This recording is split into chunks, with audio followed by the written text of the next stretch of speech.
Assalamualaikum warahmatullahi wabarakatuh. Yang terhormat dosen pengampu MK Kepemimpinan dan Berpikir Sistem, Bapak Rudi Chandra, SKM MKM.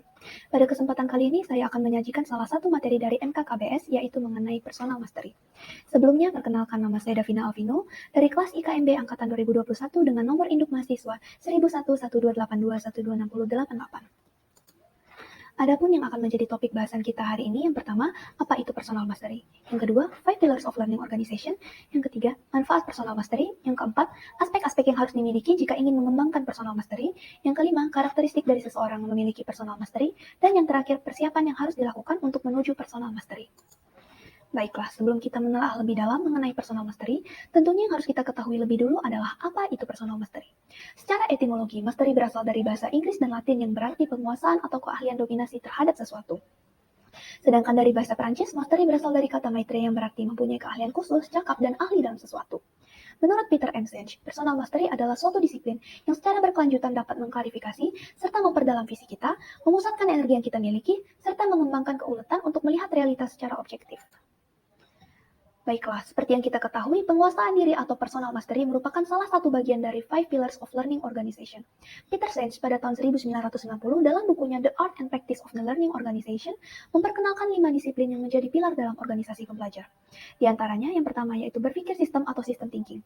Berpikir sistem merupakan suatu prinsip yang berkaitan dengan mengamati seluruh sistem dan tidak hanya fokus kepada individu. Baik, poin selanjutnya yaitu penguasaan diri atau personal mastery. Penguasaan diri merupakan suatu prinsip bagi seseorang untuk terus-menerus memperdalam visi, fokus pada kekuatan diri, dan melihat realitas secara objektif. Yang ketiga, model mental atau mental models.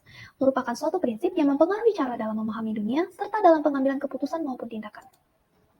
Yang keempat, penjabaran visi atau share vision.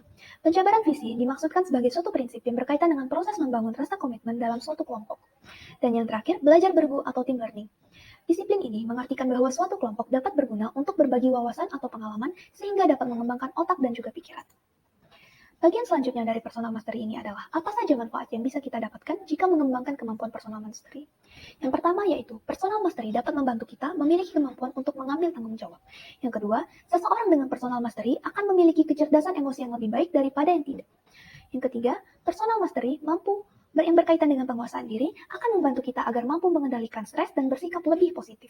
Yang keempat, personal mastery juga akan membantu kita untuk menambah kejelasan dan kedalaman visi yang telah kita miliki. Serta yang terakhir, personal mastery sebagai penguasaan diri akan membantu kita dalam memperkuat kesabaran. Begitu banyaknya manfaat yang akan kita dapatkan jika mengembangkan personal mastery. Oleh karena itu, mari kita mulai belajar mengembangkan personal mastery yang ada di dalam diri kita. Selanjutnya adalah aspek-aspek yang terdapat di dalam personal mastery. Terdapat 4 aspek yang diperlukan dalam mengembangkan personal mastery. Aspek-aspek ini saling berkaitan satu dengan yang lainnya sehingga untuk mencapai penguasaan diri secara sepenuhnya, keempat aspek ini harus dipenuhi secara lengkap. Aspek-aspek tersebut diantaranya, yang pertama ada aspek emosional. Personal mastery memiliki kaitan yang erat dengan aspek emosional dalam diri seseorang. Hubungan tersebut bisa memunculkan sifat atau perilaku seseorang seperti memahami emosi sendiri sebagai dan akibat dari emosi. Yang kedua, memahami orang lain dan emosi yang dialaminya. Yang ketiga, lebih berdaya secara emosional dan nyata. Yang kedua, aspek spiritual. Aspek spiritual menjadi hal yang tak terpisahkan dengan personal mastery. Hal ini disebabkan karena spiritual bisa menjadikan dasar yang cukup kuat dan meyakinkan seseorang dalam melakukan sesuatu. Yang ketiga, aspek fisik. Kondisi fisik juga menjadi hal yang perlu diperhatikan dalam implementasi personal mastery. Tanpa fisik yang prima, personal mastery seseorang bisa terpengaruh, bahkan bisa tereduksi atau berkurang. Dan yang terakhir adalah aspek mental. Aspek mental menjadi hal yang perlu diperhatikan karena pada dasarnya, seorang individu merupakan perpaduan dari mental dan fisik yang berkoordinasi menjadi satu kesatuan yang utuh.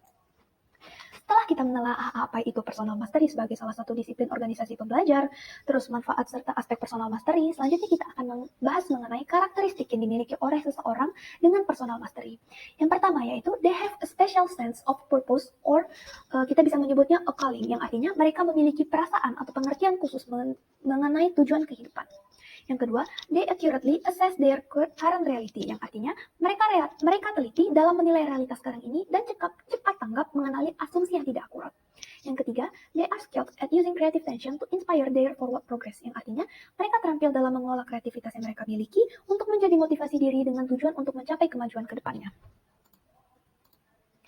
Yang kelima, Yang keempat, they see change as opportunity, yang artinya mereka mampu melihat perubahan sebagai suatu peluang. Yang kelima, they are deeply inquisitive, yang artinya mereka memiliki rasa ingin tahu yang besar. Yang keenam, they place a high priority on personal connection without giving up their individuality, yang artinya mereka bisa menempatkan prioritas yang tinggi terhadap hubungan personal tanpa menunjukkan rasa egois atau individualismenya. Dan yang terakhir, they are systemic thinker, yang artinya mereka merupakan seseorang dengan pemikir sistem, di mana mereka menempatkan dirinya dalam suatu sistem yang besar. Selanjutnya, untuk mencapai personal mastery pada level tertinggi, terdapat beberapa hal yang harus kita persiapkan sebagai usaha untuk mengembangkan personal mastery. Di antaranya yang pertama yaitu personal vision. Seseorang yang ingin mencapai personal mastery tentunya harus memiliki apa yang disebut dengan visi pribadi. Hal ini dikarenakan karena visi pribadi akan membantu kita dalam mengetahui apa yang mendasari atau menjadi tujuan kita dalam melakukan sesuatu hal.